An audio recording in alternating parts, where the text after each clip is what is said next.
สบายดีพี่น้องยินดีต้อนรับเข้าสู่ซองมอมซาแนลคลิปนี้มอมสิพาพี่น้องมาเลาะเบิ่งข้างโคกหรือว่าข้างขากเนาะข้างขากตัวผู้เป็นห้องหาข้างขากตัวเมียพี่น้องเคยเห็นบ่ว่าเวลามันห้องตัวมันสิเป็นแบบใดได้ยินแต่เสียงนี่พี่น้องเห็นแล้วนี่เวลามันห้อง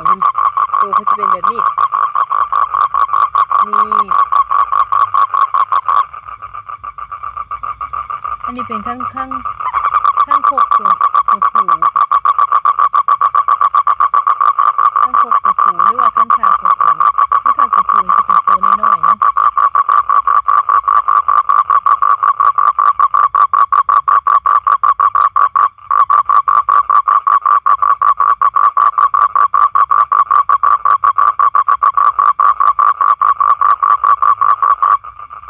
มีตัวเมียเพิ่นก็สิลอยมาหากันเนาะแล้วเพิ่นห้องอันนี้เพิ่นห้องเอิ้นหาตัวเมียหั่นแหละเดี๋ยวเข้าเบิ่งใกล้ๆ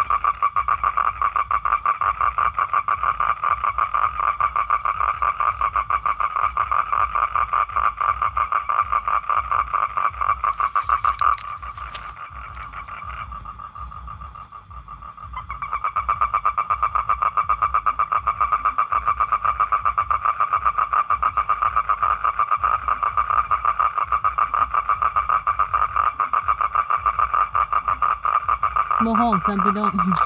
ห้อยลอยน้ำไปแล้ว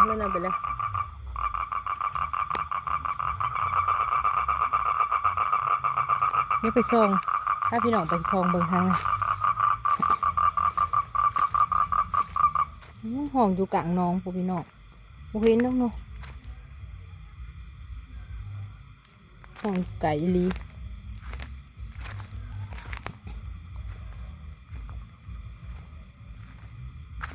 เงียบแล้วคือบ่ห้องจ้ะ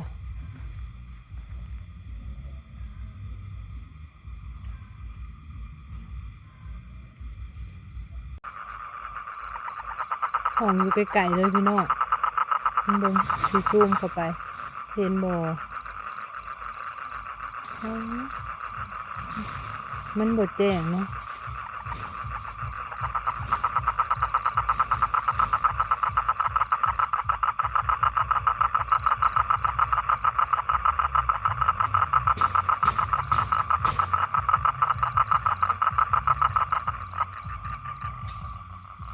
เดี๋ยวไปเบิ่งแจน่ะไหมพี่น้อง มันบ่เห็นมันบ่ห้องมันอยู่ไกลทางนี้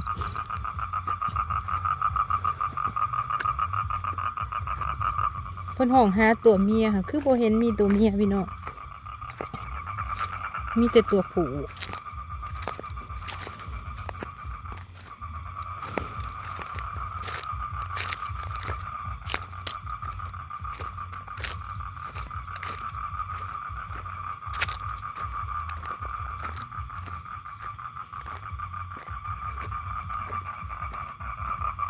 โอ้มีเขียดนำเลยพี่น้องเขียดยังก็เขียดหน้าบ่เขียดหน้าตัวน้อยๆเขียดอีโมเขียดอันนี้ก็มีเขียดตะป่อง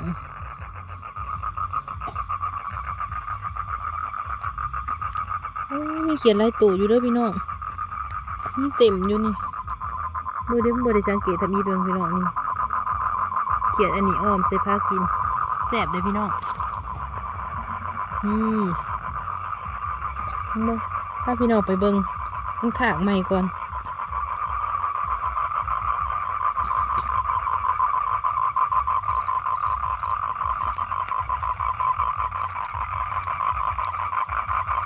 ห้องอยู่ไก่บ่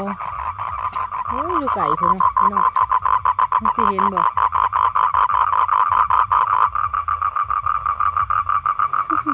นี่พี่น้องซูมมามันบ่แจ้งปานใด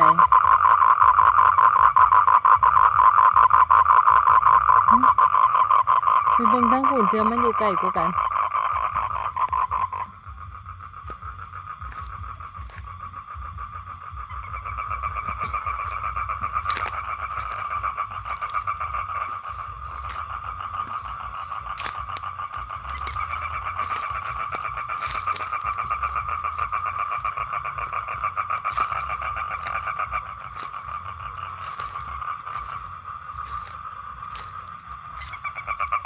อยู่นอกตัวนี้ก็เพิ่นกำลังมาหากันเลยพี่น้องดีเพิ่นห้องเพิ่นมาหากัน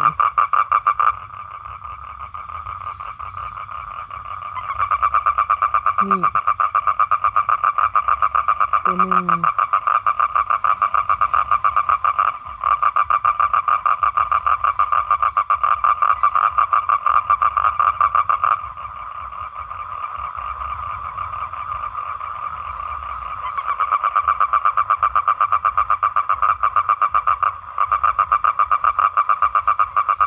อยู่ไกลเกินพี่น้องเราเห็นผักอยู่ในป่าหญ้า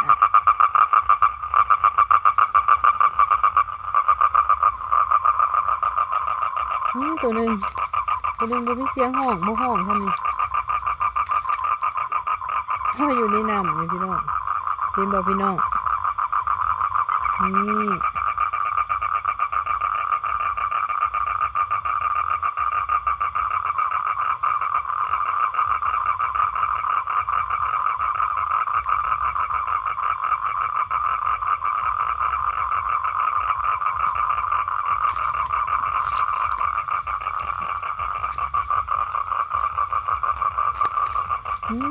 เพิ่นห้อยขึ้นมาแล้ว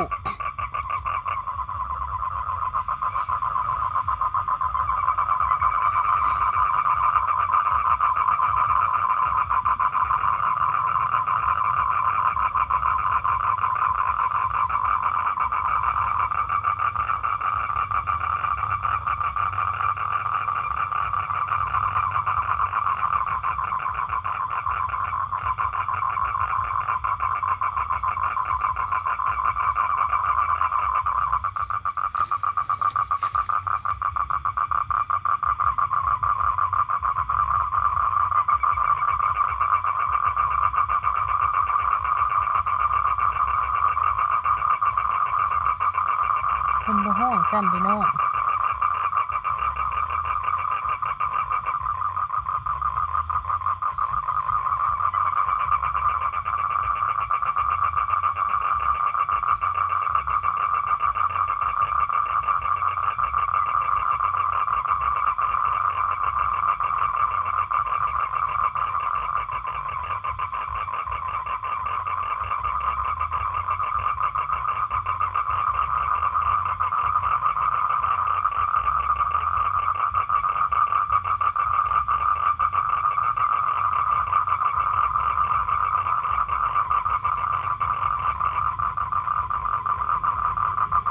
มันบ่ยอมห้องเลย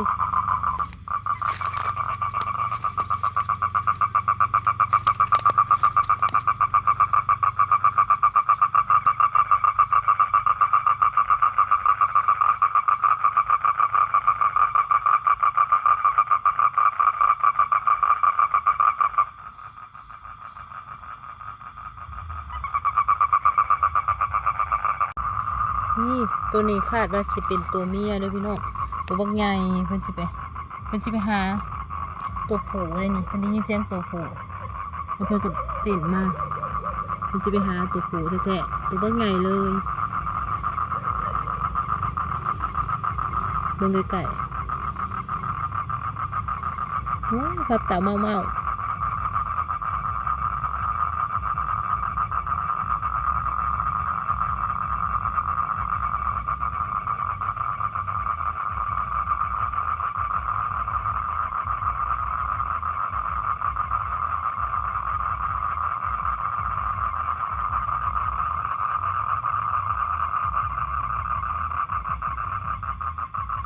เพิ่นบ่ห้องเนาะตัวเมียนี่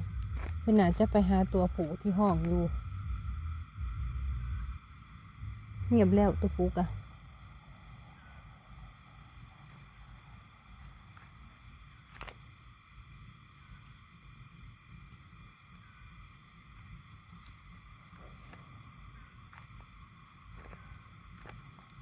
เนี่ยเงียบเลยแบบนี้มิดจิลีอยู่